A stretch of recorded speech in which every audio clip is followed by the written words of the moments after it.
Hi everyone, this is Dave Woldrich at ClubCompy.com, and I wanted to do a sort of series of videos while our Kickstarter campaign is running, just to give you a feel and just to show you that this site's the real deal and what our plans are. Right now we have the website, but the plan is to print magazines, and the magazines will have programs, already made programs, right, that we write, hopefully, our readers will submit, and uh, that are just fun, fun or educational, but basically like we want to create the environment for learning, right? And that's really what this is. It's all about experience. So I wanted to kind of just take you through the path that I envisioned kids would take to get into the site and show you a couple commands, kind of show you how to write your own programs, that type of thing. You can start doing your own research and build some stuff hopefully on your own. So kids, I figured would normally enter through the click Start Your Compy button, so just click that. This is the Compy Shell. For you techs out there, this is a canvas tag. And all of this is live. JavaScript is running. There's an interpreter that takes commands. So if you want to write a program, for example, it's very reminiscent of BASIC on the Apple and the Commodore 64.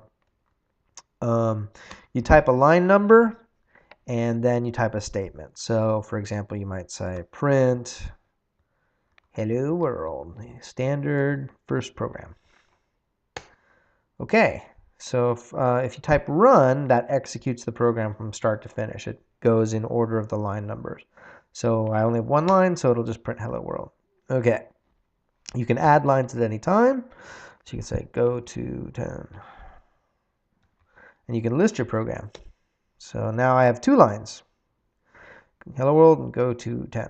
So if I type this, I've got a very impressive first program, actually. This is filling the screen. It's going crazy. It's scrolling.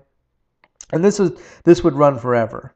So if you want to stop a program like this that's just going and going and going, you hit the escape key on your keyboard. And it says user stopped program on line 20. So this is just for debugging purposes. It shows you what was the last line it was working on. So this is the tasty programming language. That's what this is. So if you got a lot of stuff on the screen, there's a keyword to clear the screen. Say clear, and it will reset the screen, any characters, turn off any sprites. It'll clear all the colors out, and you'll just wind up with a prompt. Clear does not clear out the memory though, so you still have your program in memory. If you want to clear the screen and just kind of reset back to power on state, so you drop the program that you've got running here going in memory, you would say reset.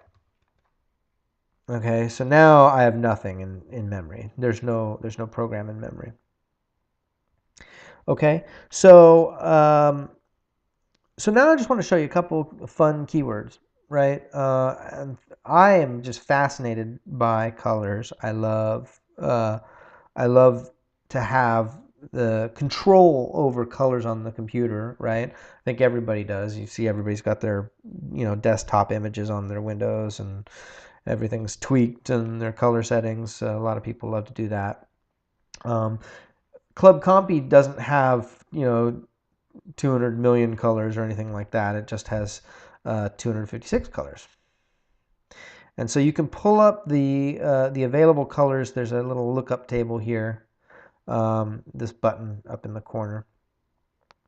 And then you can float over the color you want and get the number. Everything's done with numbers. Don't focus on the words. The words are just for just for fun. Okay, everything is actually manipulated with the numbers. So if I want to change the color of the text that I'm typing, let's make it, let's do 148, nap. You say FG color 148. Okay, that's good.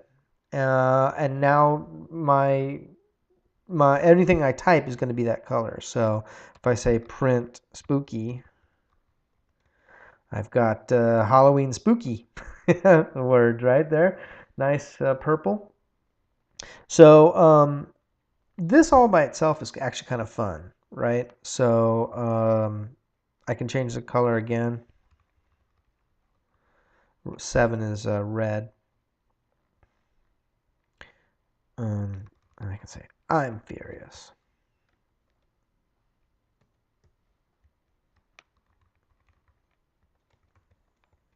I'm furious, right? You can see here when I type or print, I've got single quotes, right?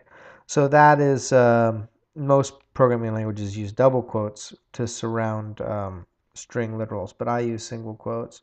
And that's just because you don't need to hit the shift key to get this, and I wanted little kids to be able to type in most programs or some programs without having to use the shift key. Shift can be difficult to learn, especially, you have to have that coordination.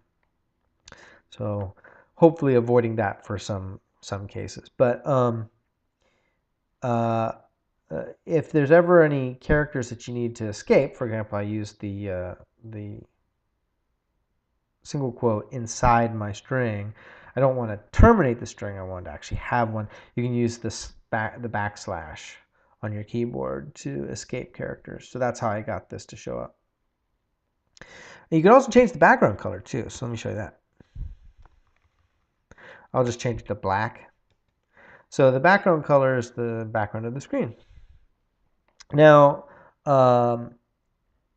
you can provide an actor for each of these keywords, FG color and BG color. So if I wanted to change the BG color of the cursor, I can actually specify that.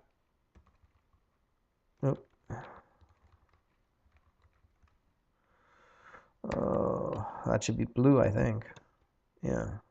So now I've got a blue background.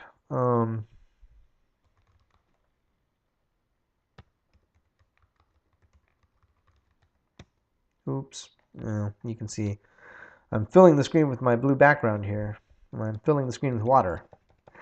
Yeah, it's kind of silly, but you sit down with a kid and they see that, and that's what they'll interpret it as, and I just think that is just so cute, right? So again, I'll just clear. You can see it when I cleared, everything reset, right? So all my colors that I had set have changed. But what you get out of this experience is there's this state machine that you're manipulating, right? You're kind of leaving this color state in the system, and it's affecting things going forward, right? So if I do I have a program in memory? 10 print hello, 20 go to 10. So there's my hello, hello, hello, hello, right? But if I change the FG color to 7 and I say run, it'll be red, right? So I didn't set the color in my program. It just accepted what the current color was. And so you get all kinds of nice side effects by just sort of leaving these states set as they are. Sometimes it's intended side effects. A lot of times with computer programs, it's unintended side effects, right? But it's important to understand that side effects are real and they're important, right? So that's that. I think that's enough. That's a good first start. Leave any questions in the YouTube video, that's a good first start. If you want, I created a PDF, and it's off of this little button here on the shell. And this I tried to be comprehensive about what the shell and what the tasty language is able to do, and just sort of give you a background on all kinds of stuff. It's not all accurate, but it's pretty good. I know the keywords are pretty much correct and accurate, because I try to, whenever I make an addition to the language, I try to keep the document up to date. So that looks like this here. One thing you might want to try if you like the print keyword is you might want to try the tag keyword. this is sort of an advanced form of print. You can tag, you can print a character at an arbitrary XY position on the screen. And remember, these numbers start counting from 0. So if you want to print on the 10th row and the 10th column, you would say tag, the character you want to tag, comma, 99, right? Because it starts counting at 0. So that's just something to keep aware of. Just try that out. Maybe you find that interesting. When you're reading these things, and why I wanted to bring this up though, is when you're reading these things, these keyword documents here, you want to look for these square brackets. This basically indicate what's optional. So anything inside the square bracket you can leave off, right? So if you just wanted to tag a character, just print out a character, you can do that. You don't need the X, Y coordinates on the screen. Okay, well, I think that's enough. Again, leave me comments. If you find this helpful, I want to do more. So thanks, and see you soon. Bye.